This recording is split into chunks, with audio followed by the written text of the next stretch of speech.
মানুষ এবং অন্যান্য প্রাণীর জীবন ধারণের জন্য অত্যাবশ্যকীয় পদার্থ হচ্ছে পানি। মানবজাতিসহ অন্যান্য প্রাণীর জীবন ধারণের জন্য সুপেয় পানি অপরিহার্য। আজকে আমার আলোচনার বিষয়বস্তু হচ্ছে পানি।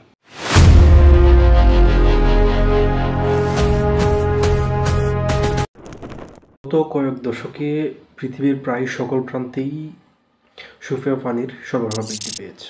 তবুও সমীক্ষা বলছে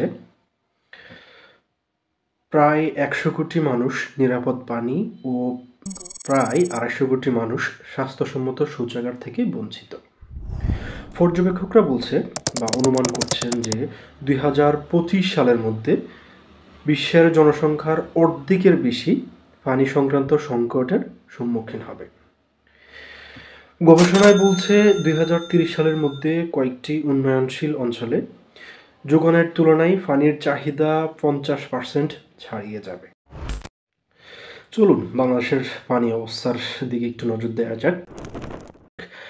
গবেষণায় বলছে মলের জীবাণু রয়েছে এমন উৎসের পানি পান করছে দেশের ৪১% মানুষ।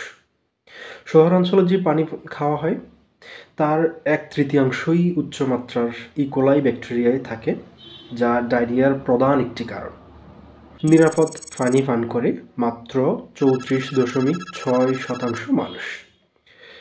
বিশ্বে সবচেয়ে বেশি আর্সেনিক দূষণে আক্রান্ত মানুষের বসবাস বাংলাদেশে, অর্থাৎ ১,৯৪,০০,০০০ মানুষ আর্সেনিকযুক্ত পানি পান করে।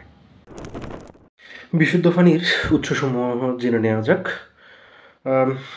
প্রথম হচ্ছে নদ নদী, খাল বিল, জলাশয়, বৃষ্টির পানি সংরক্ষণ এবং গভীর নলকূপ, যেগুলো থেকে আমরা বিশুদ্ধ পানি পেতে পারি বা এগুলো হচ্ছে বিশুদ্ধ পানির উৎপত্তিস্থল।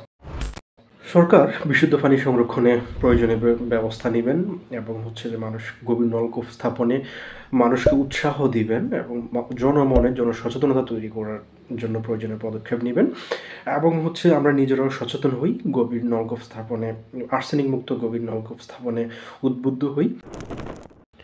নিজেই বিশুদ্ধ পানি পান করি, অন্যকে পান করার জন্য আহ্বান করি এবং উৎসাহ দিই, জনমনে সচেতনতা তৈরি করি।